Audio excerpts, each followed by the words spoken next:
the primary consideration in drafting that plan ought to consider uh, the the context in which uh, the minister has made the decision to close schools.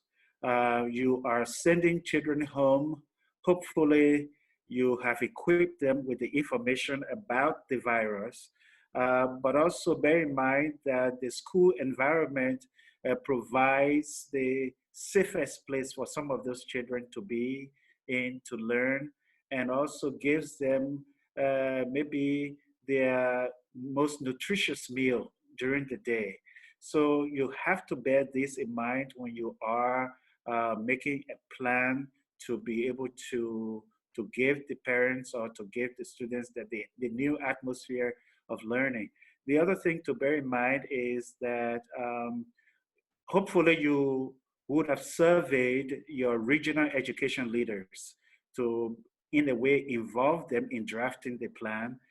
You would have also convened your local education group, all the stakeholder representatives in drafting the plan, because whatever you do, you are creating a learning atmosphere that should be supportive with a sense of community at the center of it.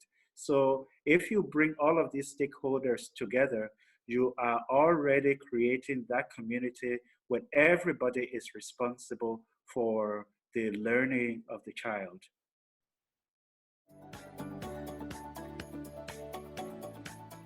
Building on, therefore, I mean, we learned through Ebola, and now we are learning through Corona that the community is central to all of our interventions. So, what the Minister of Education should do is, in working with other ministries, to create an avenue or a platform for communications, actually.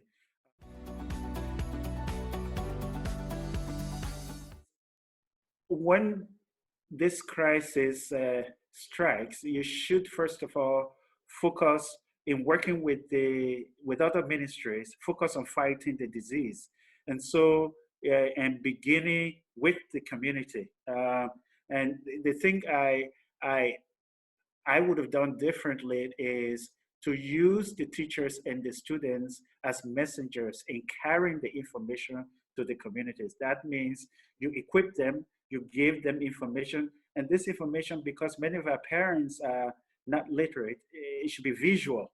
So they carry that information. The other lesson that we want to re-emphasize is the coordination in government, coordination with the local education group, from the center to the periphery. So you bring everybody on board, and everybody has, within the term of reference, a role to play. Within the context of education cannot wait, you immediately deploy relevant continuing education, distant learning, which is what we are doing actively now in Liberia, in Sierra Leone. I know about those countries because we're working together on some of those initiatives.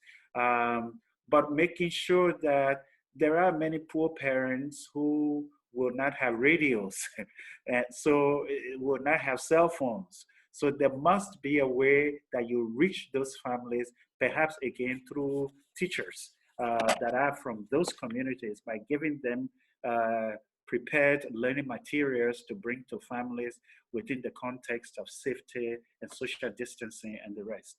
The other thing to become aware of is we don't pay attention to this. There are sheroes, if you like, champions, teachers, school administrators that are leading by example and courage during this time.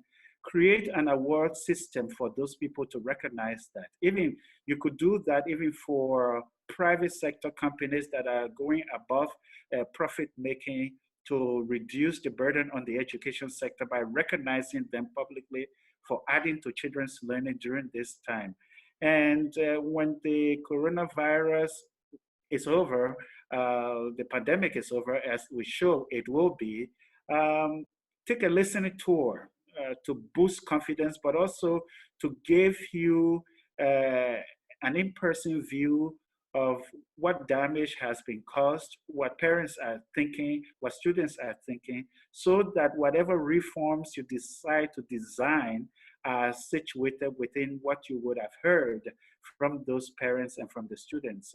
So the, let me just add that within the context of the Sustainable Development Goals, it is important now to begin thinking about digital literacy for parents, for teachers, particularly, because without that digital literacy, distance learning becomes a challenge, specifically in settings such as Liberia or Sierra Leone.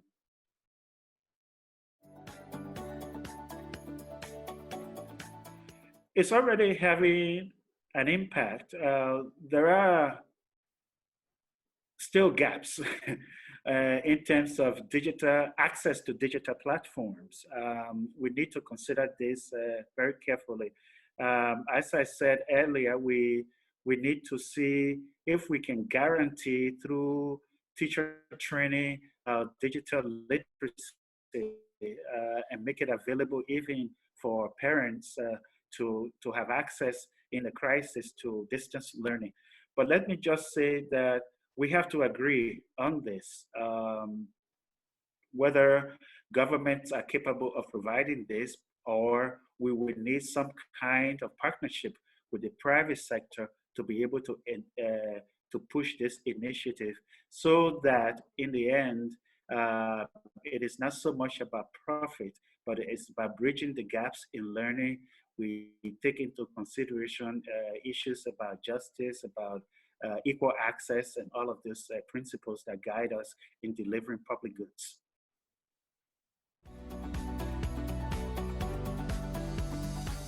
The thing to think about is to take care of oneself. And as a minister, you need to find time to reflect.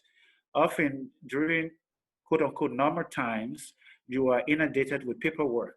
This is an opportunity to, while you lead, reflect on your leadership and see how best to reposition the education sector for future progress. Don't underestimate uh, the opportunity given you to reflect on your own leadership and on whatever is going to happen in the entire sector once this is over.